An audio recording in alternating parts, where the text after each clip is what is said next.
नमस्कार, मी प्रज्ञा पोवळे. खऱ्या अर्थानं गुड मॉर्निंग म्हणावं असा हा क्षण, अत्यंत अभिमानाचा क्षण. भारतीय सेनेनं पाकिस्तान आणि पाकव्याप्त काश्मीरमधले अतिरेक्यांचे 9 तळ उद्ध्वस्त करून ऑपरेशन सिंदूर ही मोहीम फत्ते केली आहे. भारतीय हवाई दलानं मध्यरात्री 1:30च्या सुमारास अतिरेक्यांच्या 9 ठिकाणांवर यशस्वी स्ट्राईक करून पहलगाममधल्या दहशतवादी हल्ल्याचा बदला घेतलाय. भारतीय सेनेच्या या खास मोहिमेला ऑपरेशन सिंदूर असं नाव देण्यात आलं होतं. उल्लेखनीय बाब म्हणजे या मोहिमेत भारतीय सेनेनं पाकिस्तानी नागरिक किंवा पाकिस्तानी लष्कराच्या कोणत्याही ठिकाणांवर हल्ला केला नाही. भारतीय सेनेनं या मोहिमेमध्ये बहावलपूर, कोटली आणि मुझफ्फराबाद या 3 शहरांमधल्या केवळ अतिरेक्यांच्या तळांवर अचूक लक्ष साधलंय. ऑपरेशन सिंदूरमध्ये भारतीय सेनेनं बहावलपूरमध्ये जैश ए मोहम्मदचं हेडक्वार्टर देखील उद्ध्वस्त केलंय. अत्यंत मोठं यश हे भारतीय सैन्याला या ऑपरेशन सिंदूरमध्ये मिळालेलं आहे. पहलगाम हल्ल्याच्या 15 दिवसात भारतानं पाकिस्तानला दहशतवाद्यांना हे चोख प्रत्युत्तर दिलंय. दहशतवादासमोर भारत नमतं घेणार नाही, तर अधिक भयानक पद्धतीनं उत्तर देईल हे अधोरेखित करणारे हे ऑपरेशन सिंदूर. बहावलपूरमध्ये जैश ए मोहम्मदचं हेडक्वार्टर उद्ध्वस्त करण्यात आलंय. बहावलपूरमध्ये दहशतवाद्यांचे 2 अड्डे हे बेचिराख करण्यात आलेले आहेत.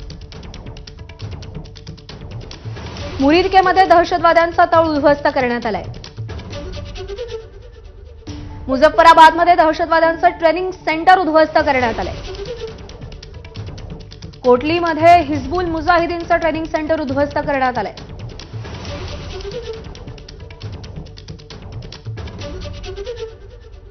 तर बदला घेतलाय पाकिस्तानमध्ये जात भारतानं चोख प्रत्युत्तर दिले. 9 ठिकाणं आपण पाहतोय. मुझफ्फराबाद, कोटली, गुलपूर, भिंबेरी, सियालकोट, मुरीदके आणि चकमरू या भागामध्ये भारतानं एअर स्ट्राईक केलेला आहे. राफेल विमानांच्या माध्यमातून स्काल्प क्षेपणास्त्रांचा मारा करत दहशतवाद्यांचा तळ, त्यांची ट्रेनिंग सेंटर्स, लॉन्चिंग पॅड या सगळ्याला भारतानं अचूक लक्ष्य करत तोडीस तोड प्रत्युत्तर दिलेलं आहे. हा एअर स्ट्राईक केल्यानंतर 8 जण मारले गेलेत आणि 35 जण जखमी झालेत असा दावा जरी पाकिस्तान करत असलं तरी खूप मोठ्या प्रमाणात दहशतवादी यामध्ये मारले गेले असल्याची शक्यता वर्तवली जाते. कारण काल 9 ठिकाणं आहेत जिथे दहशतवाद्यांची फॅक्टरी होती.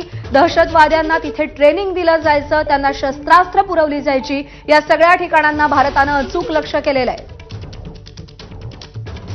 दरम्यान भारतानं आंतरराष्ट्रीय सीमा ओलांडून दहशतवादी तळांवर कारवाई केली आहे. केवळ एलओसी नाही, तर भारतानं आंतरराष्ट्रीय सीमेपार कारवाई केलेली आहे. आंतरराष्ट्रीय सीमेपार केलेली कारवाई हे भारताचं मोठं लष्करी यश मानलं जात आहे.